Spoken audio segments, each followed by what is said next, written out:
This is George. He lived in Africa. He was very happy, but he had one fault. He was too curious. One day George saw a man. He had on a large yellow straw hat. The man saw George too.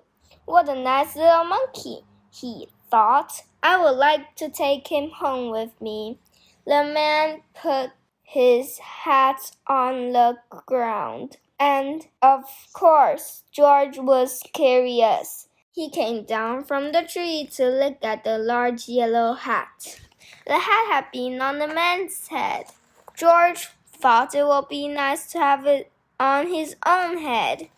He picked it up and put it on. The hat covered George's head. He couldn't see. The man picked him up quickly and popped him into a bag. George was caught. The man with the big yellow hat put George into a little boat, and a sailor rowed them both across the water to a big ship. George was sad, but he was still a little curious. On the big ship, things began to happen. The man took off the bag. George sat on a little stool, and the man said, "George, I'm going to take you to a big zoo and a big city. You will like it there. Now run along and play, but don't get into trouble." George promised to be good, but it is easy for little monkeys to forget. On the deck he found some seagulls. He wondered how they could fly. He was very curious. Finally he had to try. It looked easy, but oh, what happened? First this, and then this. "Where is George?" The sailors looked and looked. At last they saw him struggling in the water and almost all tired out. "Man overboard!" the sailors cried as they threw him a lifeboat. George caught it and held on. At last, he was safe on board. After that, George was more careful to be a good monkey. Until at last, the long trip was over. George said goodbye to the kind sailors, and he and the man with the yellow hat walked off the ship to the shore and on into the city to the man's house. After a good meal and a good pipe, George felt really tired. He crawled into bed and fell asleep at once. The next morning, the man telephoned the zoo. George watched him. He was fascinated. Then the man went away. George was curious. He wanted to telephone too. 1, 2, 3, 4, 5, 6, 7, what fun.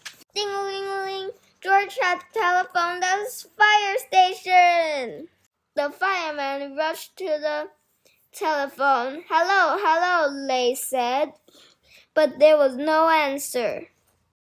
Then they looked for the signal on the big map that showed where the telephone call had come from. They didn't know it was George. They thought it was a real fire. "Hurry, hurry, hurry!" The fireman jumped onto the fire engine and onto the hook and ladders. Ding dong, ding dong. "Everybody out of the way! Hurry, hurry, hurry!" The firemen rushed into the house. They opened the door. "No fire? Only a naughty little monkey! Oh, catch him, they cried. George tried to run away. He almost did, but he got caught in the telephone wire. And the thin fireman cut one arm, and the fat fireman cut the other. You fool, the fire department, they said.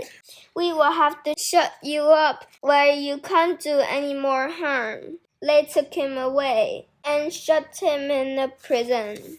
George wanted to get out. He climbed up to the window to try the bars. Just then, the watchman came in. He got on the wooden bed to catch George, but the watchman was too big and heavy. The bed tipped up. The watchman fell over. And quick as lightning, George ran out through the open door. He hurried through the building and onto the roof. And then he was lucky to be a monkey. Out he walked onto the telephone wires, quickly and quietly over the guard's head. George walked away. He was free.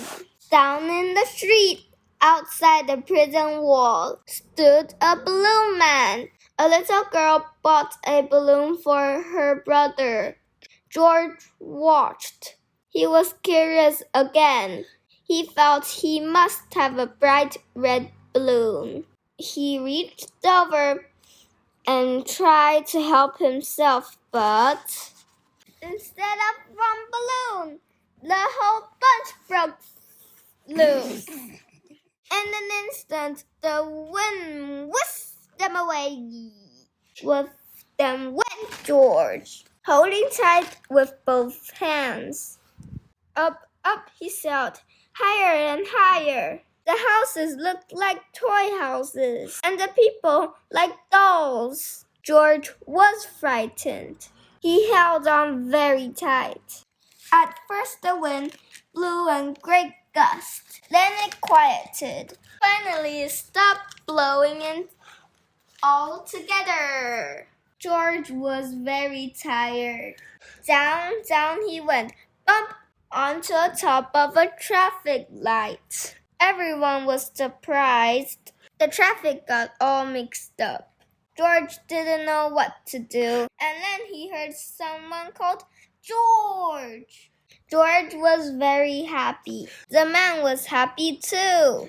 George slipped down the post, and the man with the big yellow hat put him under his arm. Then he paid the balloon man for all of the balloons. And then George and the man climbed into the car, and at last away they went.